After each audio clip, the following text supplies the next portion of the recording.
بالله من الشيطان الرجيم بسم الله الرحمن الرحيم الحمد لله رب العالمين الرحمن الرحيم مالك يوم الدين إياك نعبد وإياك نستعين اهدنا الصراط المستقيم صراط الذين أنعمت عليهم غير المغضوب عليهم ولا الضالين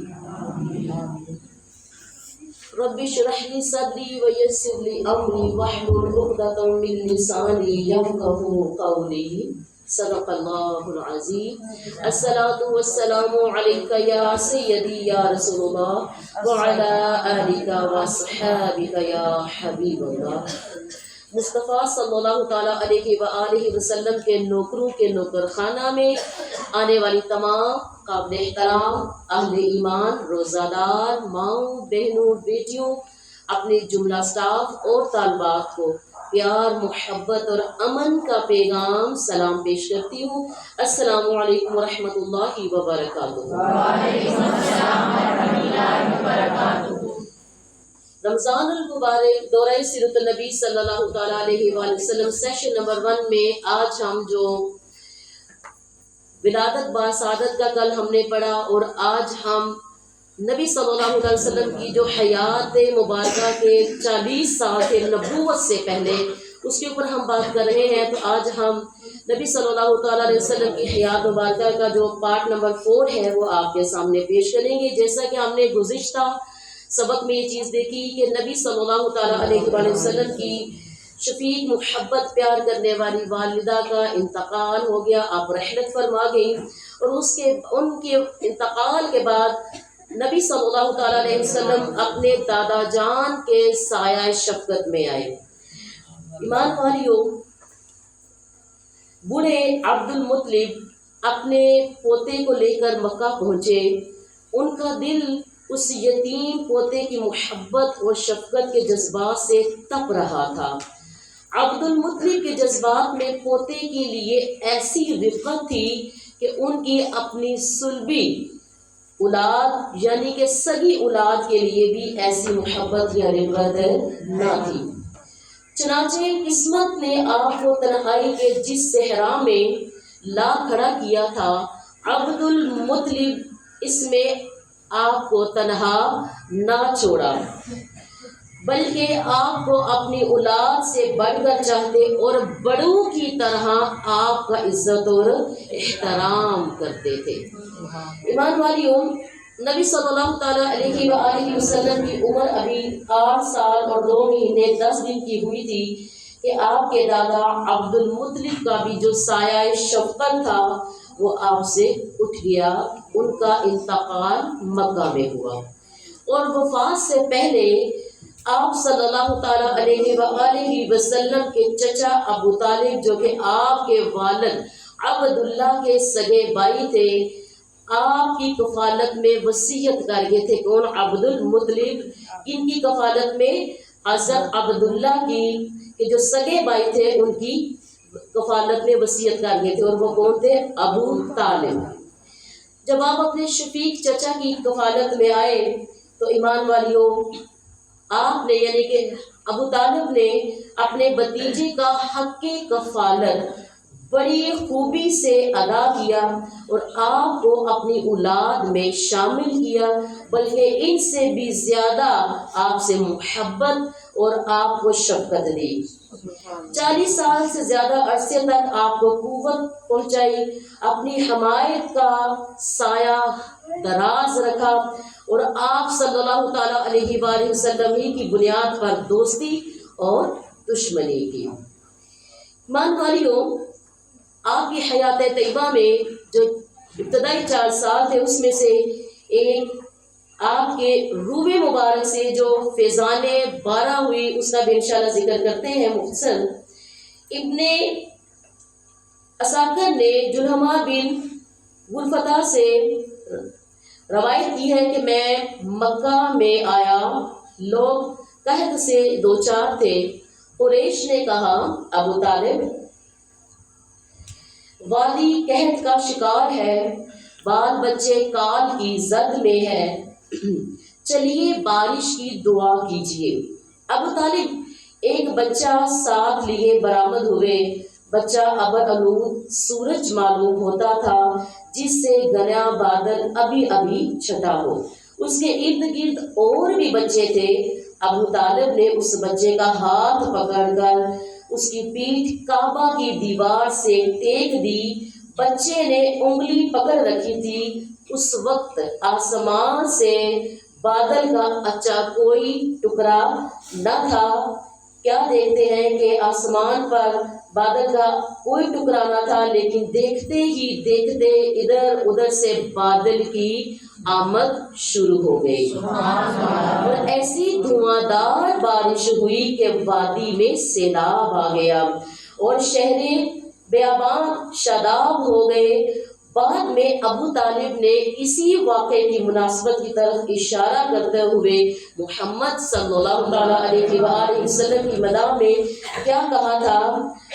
اس کا ترجمہ: وہ خوبصورت ہیں، ان کے چہرے سے بارش کا فیضان طلب کیا جاتا ہے، یتیموں کے ماں باپ اور بیواؤں کے محافظ ہیں۔ اور ایمان والیوں، اسی مناسبت سے حضرت پیر سید مہر علی شاہ نے کیا فرمایا؟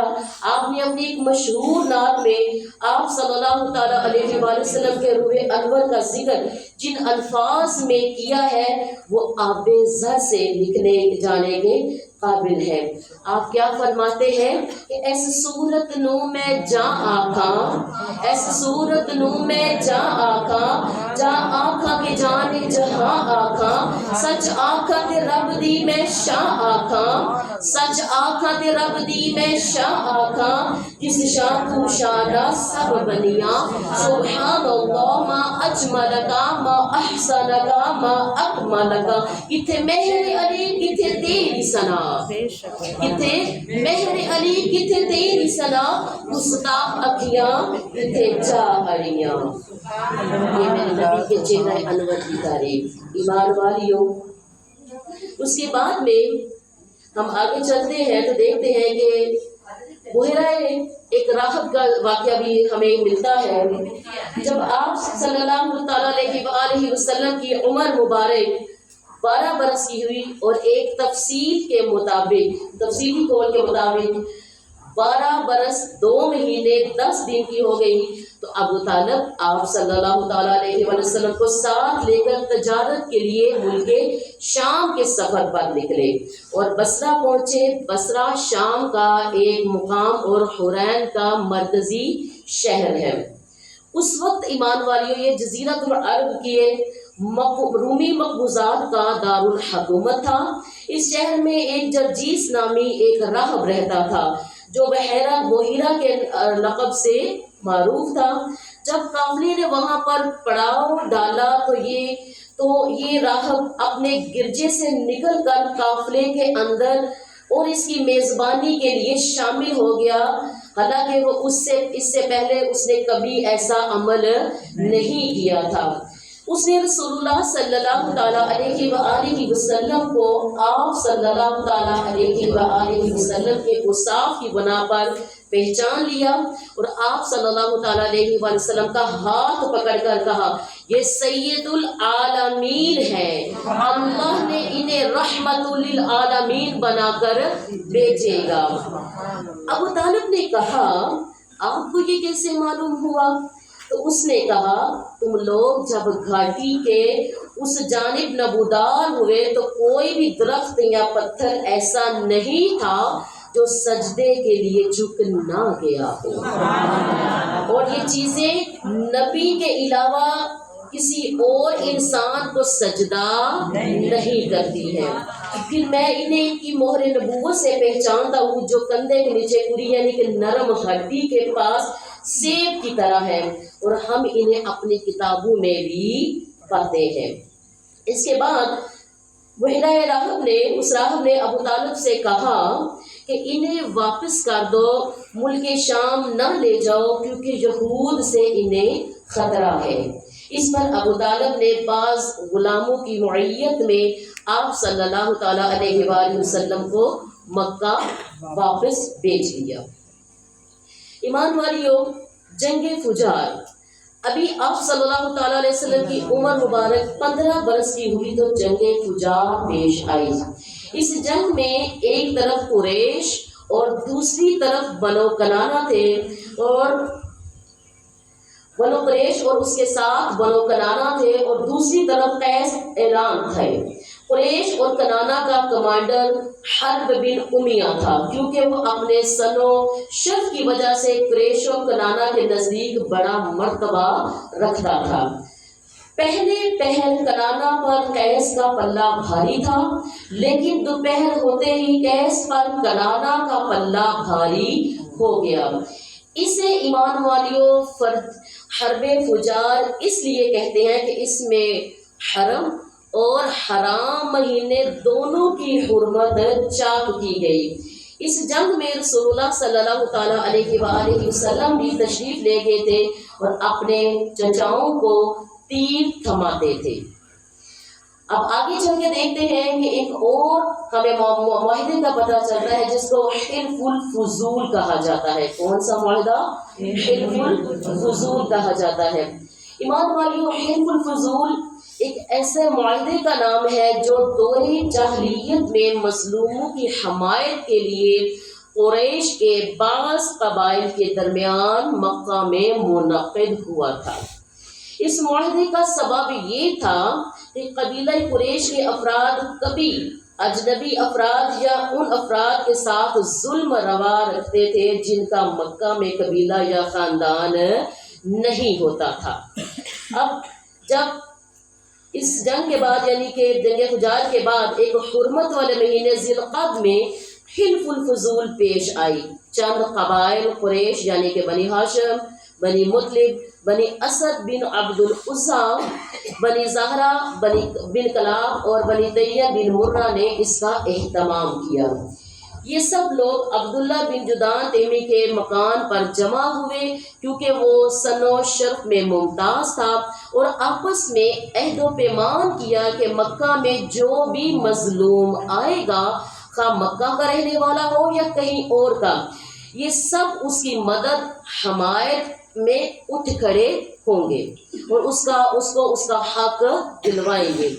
یاد رکھیں ایمان والیوں، اس اجتماع میں نبی صلی اللہ تعالیٰ علیہ وآلہ وسلم بھی تشریف فرما تھے، اور بعد میں شرف رسالت سے مشرف ہونے کے بعد فرمایا کرتے تھے کہ میں عبداللہ بن جدعان کے مکان پر ایک ایسے معاہدے میں شریک تھا کہ مجھے اس کی عوض سرخ اونٹ بھی پسند نہیں، اور اگر دور اسلام میں اس عہد و پیمان کے لیے مجھے بلایا جاتا تو میں لبیک کہتا۔ ایمان والیوں، اس معاہدے کی روح عصبیت کے اعتبار سے اٹھنے والی جو جاہلی حمیت کی یہ منافی تھی۔ اس معاہدے کا سبب یہ بتایا جاتا ہے کہ زبیر کا ایک آدمی سامان لے کر مکہ آیا اور عاص بن وائل نے اس سے سامان کو خریدا، لیکن اس کا حق روک لیا۔ اس نے حلیف قبائل عبدالدار، بخروج، جمحہ، سہم اور علی سے مدد کی درخواست کی، لیکن کسی نے اس کی مدد نہ کی، کوئی توجہ نہ دی۔ اس کے بعد اس نے جبل ابو قبیس پر چڑھ کر بلند آواز سے چند اشعار پڑھے، جس میں اپنی داستان مظلومیت بیان کی تھی۔ اس پر زبیر بن عبد المطلب نے دوڑ دھوپ کر کے اور کہا کہ یہ شخص بے یار و مددگار کیوں ہے؟ یہ شخص بے یار و مددگار، ہم کسی نے مدد اس کی کیوں نہیں کی؟ اور ان کی کوشش سے جو اوپر قبائل میں نے آپ کے سامنے رکھے ہیں، ان سب کی کوشش سے سب قبائل کو جمع کیا گیا، پہلے پھر معاہدہ طے ہوا، اور پھر عاص بن وائل سے اس زبیدی کا حق ادا کیا گیا، اس کو اس کا حق دلایا گیا۔ ایمان والیوں، نبی صلی اللہ تعالیٰ علیہ وسلم کی جو جفاکشی کی زندگی ہے، یعنی کہ محنت و مشقت، آئے اس پہ بھی ذرا مختصر نظر ڈالتے ہیں کہ عنفان شباب میں رسول اللہ صلی اللہ تعالیٰ علیہ وآلہ وسلم کا کوئی معین کام نہ تھا۔ البتہ یہ خبر متواتر ہے کہ آپ صلی اللہ تعالیٰ علیہ وسلم بکریاں چرایا کرتے تھے۔ وہ